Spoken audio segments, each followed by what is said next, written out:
Aula número 28, Palavra Poderosa. Louvado para todo sempre seja o nome do Senhor Jesus Cristo. Através do Instituto Superior Formação de Guerreiros, vamos estudar juntos a Palavra de Deus. Queridos, esta aula é parte integrante de um curso de Teologia Básico, em que todos os temas ministrados temos em apostilas que poderão ser adquiridas através dos contatos oliveirasiloafrica@gmail.com, Bispos Antônio Oliveira e Gorete Oliveira. Partindo de uma introdução, tomamos em João capítulo 17, versículo 19, que diz: "E a favor deles eu me santifico a mim mesmo, para que eles também sejam santificados na verdade." Entendemos que somente através da santificação nós podemos salvar outras pessoas. O tema que estamos falando é sobre o plano da salvação.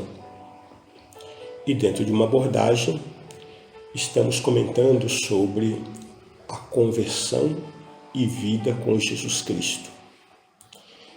E dentro da consideração que já abordamos em ministrações anteriores, nós estamos falando sobre o que somos depois de redimidos.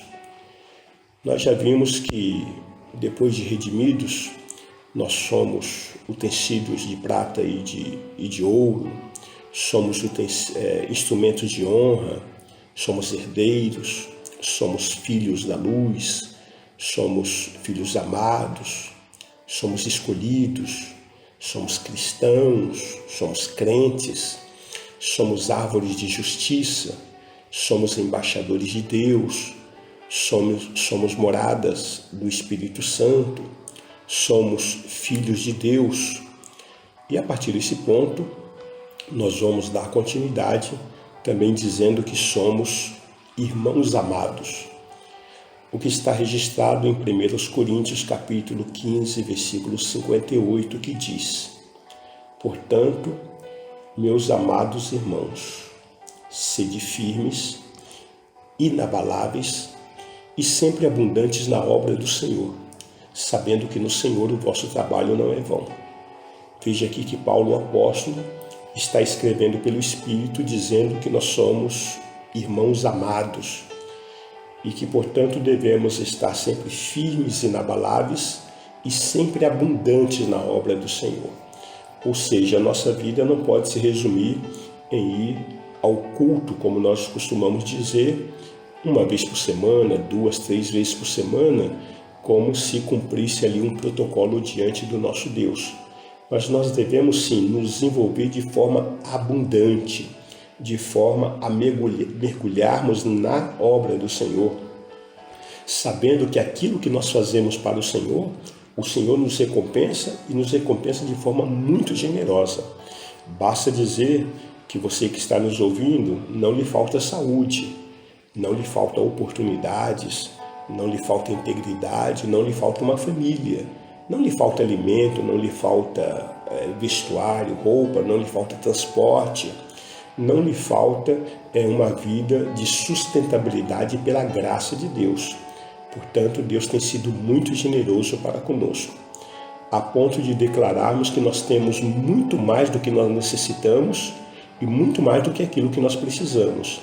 Portanto, nós não podemos ser mesquinhos, ser remissos em relação à obra do Senhor. Temos que nos desenvolver de uma forma muito abundante mesmo, sabendo que no nosso Senhor, o nosso trabalho não é vão.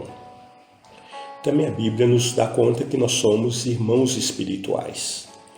Em Mateus capítulo 23, versículo 8, está escrito: "Vós, porém, não sereis chamados mestres, porque um só é vosso mestre, e vós todos sois irmãos."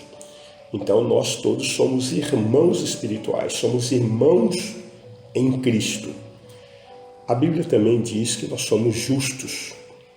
Está escrito em Jó, capítulo 36, versículo 7.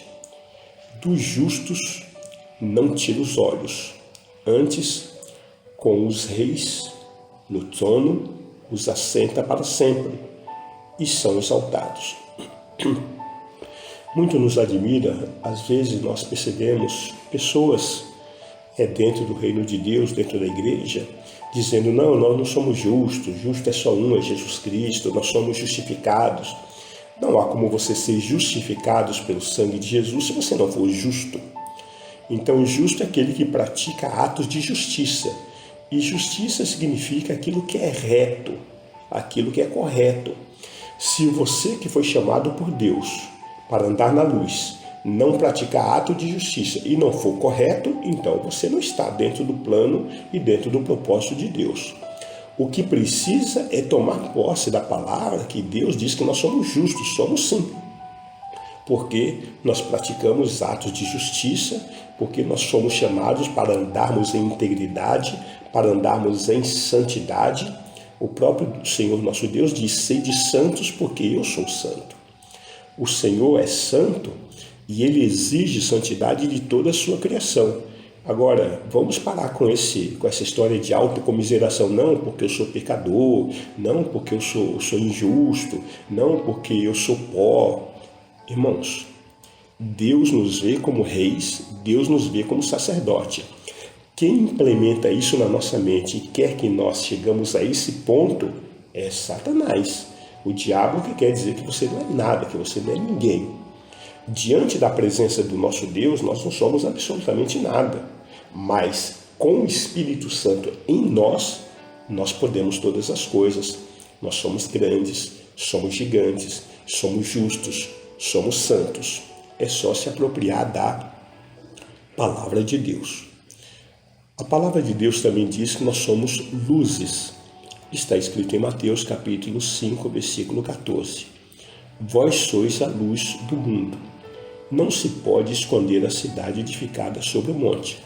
Veja mais uma vez o nosso Deus dizendo que nós somos luz. Em 1 João diz que Deus é luz. Em Mateus, no capítulo 8, versículo 12 propriamente, diz que Jesus é luz. E aqui, Mateus capítulo 5, versículo 14, diz que nós somos luz. Então nós andamos na luz e Deus diz que nós somos luzeiros do mundo. Portanto, as nossas obras têm que ser feitas na luz, não na penumbra, não no atalho, não nas escondidas, porque nós somos luz segundo a palavra do Senhor. A Bíblia também diz que nós somos ovelhas de Deus, depois de redimidos. Encontramos essa afirmação em Salmos, capítulo 74, versículo 1, que diz: Por que nos rejeitais, ó Deus, para sempre? Por que se acende a tua ira contra as ovelhas do teu pasto? Então veja o salmista dizendo que somos ovelhas de Deus. Ainda em João, no capítulo 10, versículos 14 até o 16, está escrito: Eu sou o bom pastor. Conheço as minhas ovelhas, e elas me conhecem a mim. Assim como o Pai me conhece a mim, e eu conheço o Pai, e dou a minha vida pelas ovelhas. Ainda tenho outras ovelhas, não são deste aprisco. A mim me convém conduzi-las. Elas ouvirão a minha voz, então haverá um rebanho e um pastor. O próprio Senhor Jesus afirmando que nós somos ovelhas de Deus. Também somos remidos do Senhor. Está escrito em Isaías capítulo 35, versículo 10. Os resgatados do Senhor voltarão e verão a Sião com cânticos e júbilo. Alegria eterna coroará a sua cabeça. Gozo e alegria alcançarão, e deles fugirão a tristeza e o gemido. Então nós somos remidos do Senhor, somos resgatados do Senhor, conforme diz a palavra aqui através do profeta Isaías. A palavra do Senhor também diz que depois de redimidos nós somos sal.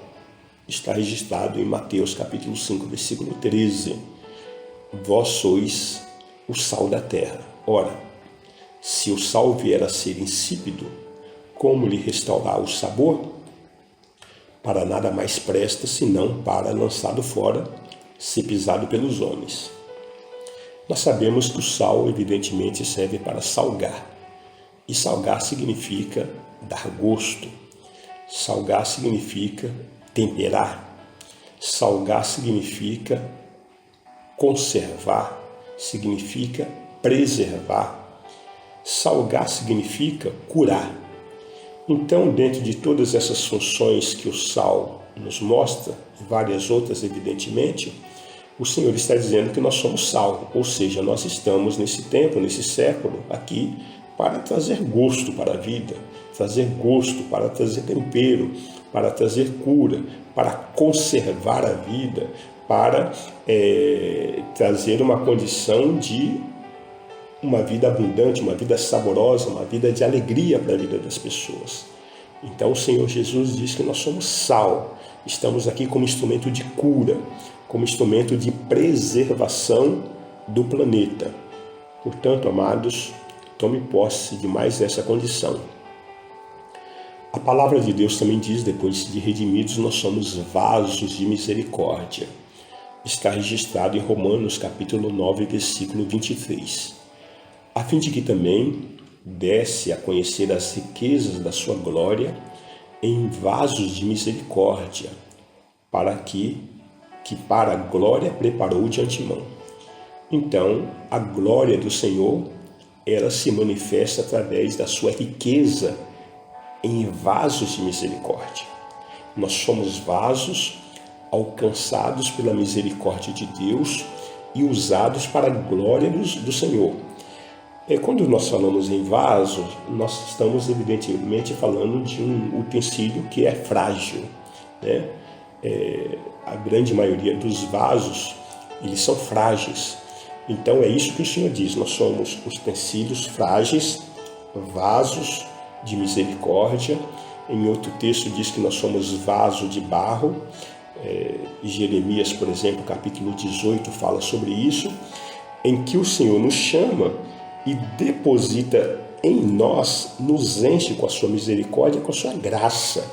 E essa graça se traduz em dons, né? Então, a palavra de Deus nos relata pelo menos 18 dons que o Senhor libera sobre aqueles que ele escolhe. Eu quero apenas pegar uma passagem que me vem à memória agora, que está em Efésios, né? Que diz que nós somos, que a uns ele chamou para apóstolo, outro ele chamou para profeta, outros ele chamou para evangelista, outro ele chamou para pastores e outro ele chamou para mestre, né? Efésios capítulo 4, versículo 11. Quando ele fala isso aqui não são títulos, isso são ministérios. É graça de Deus depositado em vasos de barro, em vasos de misericórdia, para a manifestação da graça dele na terra dos viventes. Não posso sair por dizer, eu sou apóstolo, eu sou profeta. Não, cuidado com isso. Nós temos um ministério apostólico, temos um ministério profético, temos um ministério evangelístico, temos um ministério pastoral, temos um ministério de mestrado. Temos porque Deus nos deu, mas o ministério é dele. É dele. Então, queridos, diga-se passagem que a palavra de Deus só estabelece 2 títulos. O título de diácono e o título de presbítero. Então, isso sim são títulos. Os outros são todos ministérios. Para que não venhamos incorrer no erro, né, de sair por aí dizendo que nós somos isso, somos aquilo, porque nós somos vasos de misericórdia e pela graça de Deus, pela infinita misericórdia e riqueza dele, ele deposita sua graça na nossa vida para que isso se traduza em serviço. Os dons de Deus é concedido para serviço, para edificação da igreja, conforme nos relata em Efésios capítulo 4. Também somos ramos, depois de redimidos. Diz em João capítulo 15, versículo 5, eu sou a videira, vós os ramos, quem permanece em mim e eu nele, esse dá muito fruto, porque sem mim nada podeis fazer.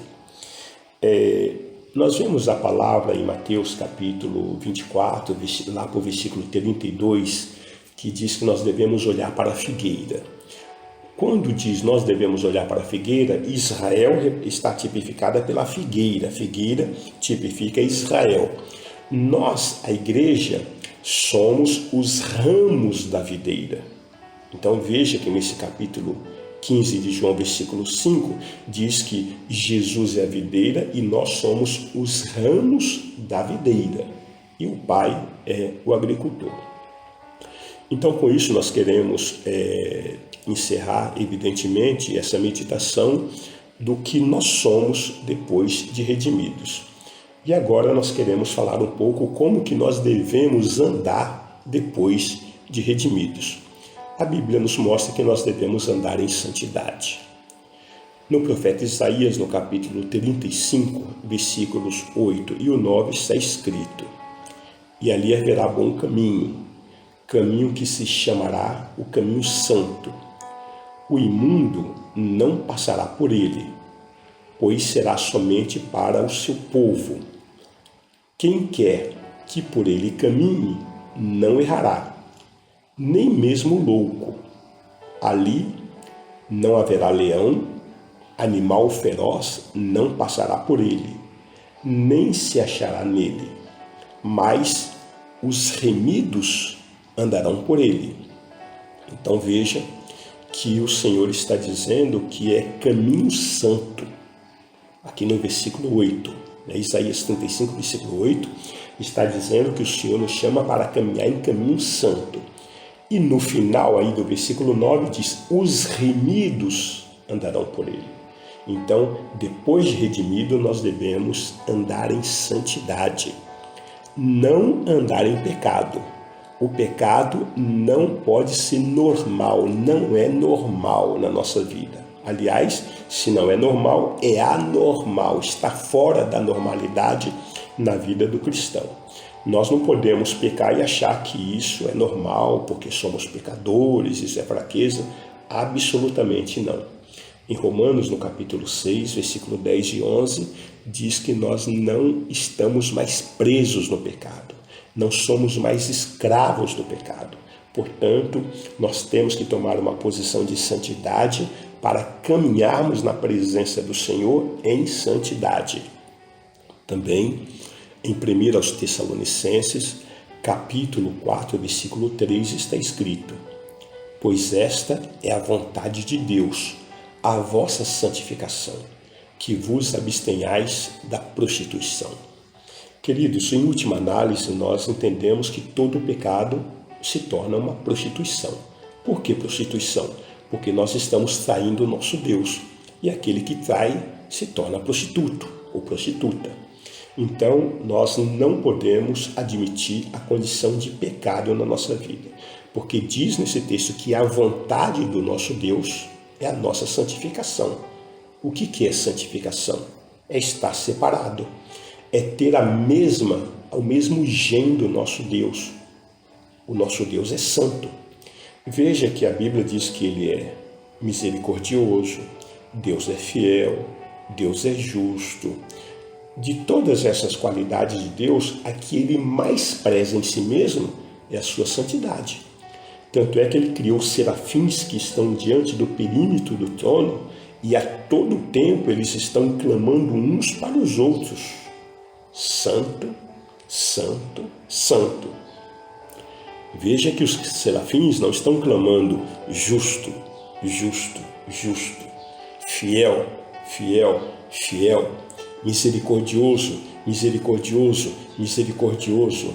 Mas os serafins estão clamando a todo tempo: Santo, Santo, Santo.